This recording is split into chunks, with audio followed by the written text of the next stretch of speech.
Saudara, penemuan kecurangan masih ditemukan dalam penerimaan peserta didik baru jalur zonasi.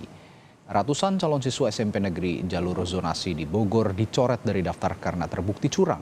Komisi 10 DPR RI akan memanggil Kemendikbud untuk menyelesaikan masalah ini. Dan kami tayangkan informasi ini sebagai koreksi atas kesalahan visual pada berita sebelumnya yang ditanyakan juga di Kompas Siang. Ke atas lagi, ke sana.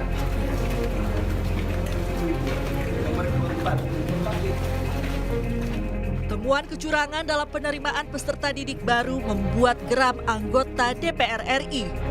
Komisi 10 DPR berencana memanggil Kemendikbud untuk mengatasi permasalahan penerimaan peserta didik baru jalur zonasi.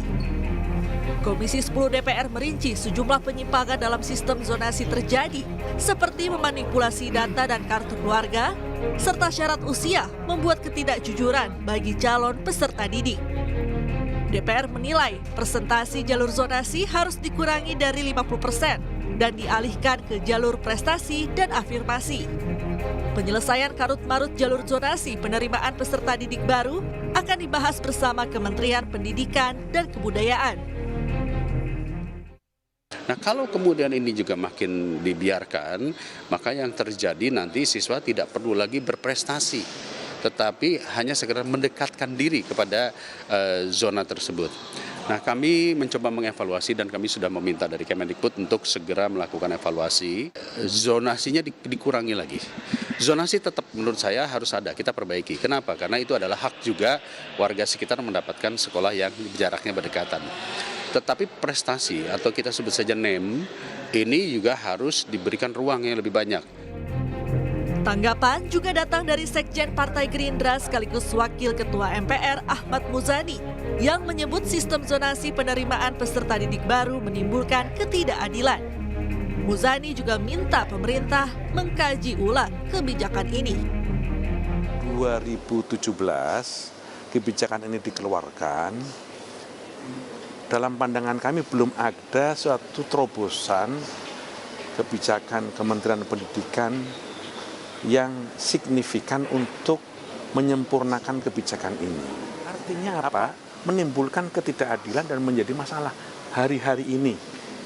Nah, maka kami mohon dengan hormat Kementerian Pendidikan dan Kebudayaan untuk mendengar ini semuanya sebagai sebuah keluhan orang tua didik, kerisauan masyarakat dan calon siswa untuk didengar. Kalau perlu menurut saya kebijakan ini ditinjau ulang.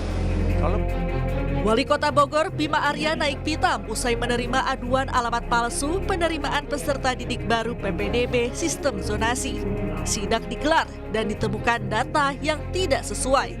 Bima Arya juga mengecek data ke sekolah dan hasilnya Wali Kota Bogor mencoret 208 calon siswa dari daftar PPDB SMP karena data yang tidak sesuai.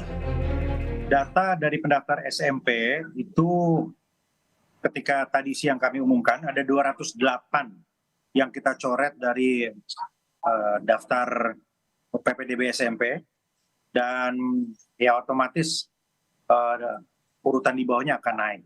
Mereka ini dicoret karena terdapat ketidaksesuaian antara data di pendaftar dengan realita di lapangan. Jadi kartu keluarganya itu bermasalah, kira-kira begitu. Pak, ketimpa sama yang lain. Iya, yang orang jauh-jauh kan. Nitip ya. Sebelumnya dalam sidak Wali Kota Bogor sempat bertemu dengan seorang ibu yang anaknya tidak bisa masuk ke SMA Negeri 1 Bogor karena namanya tiba-tiba hilang dari daftar.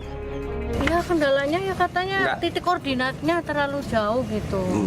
Lah kita kan karena nggak mau curang jadi aku pakai titik yang kakak lama yang di Pledang.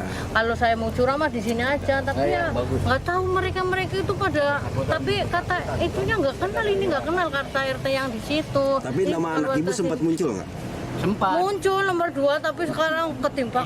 Sekarang udah hilang nggak ada lagi ya. Makanya ini jadi resah gimana ini mah ya nggak tahu ya.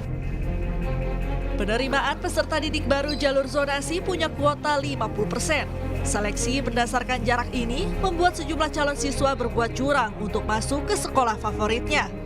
Fakta di lapangan, banyak calon siswa yang menggunakan alamat palsu agar calon siswa rumahnya dekat dengan sekolah tak bisa mendaftar. Salah satu sekolah di Bandung menambah satu syarat lain untuk mengantisipasi kecurangan, yakni syarat tinggal di alamat yang tertera minimal 1 tahun. Untuk syarat kartu keluarga itu minimal sudah tinggal atau tercantum 1 tahun. Nah, jadi kalau kurang 1 tahun, dia harus menyertakan kakak yang lama, ya. Atau kalau memang tidak ada, bisa menyertakan surat keterangan domisili dari RT RW yang menyatakan bahwa yang bersangkutan sudah tinggal lebih dari 1 tahun atau minimal 1 tahun. Selanjutnya, Dinas Pendidikan Jawa Barat akan berkoordinasi dengan Dinas Kependudukan dan Pencatatan untuk mengonfirmasi data calon peserta didik baru guna menghindari kecurangan. Tim Liputan Kompas TV.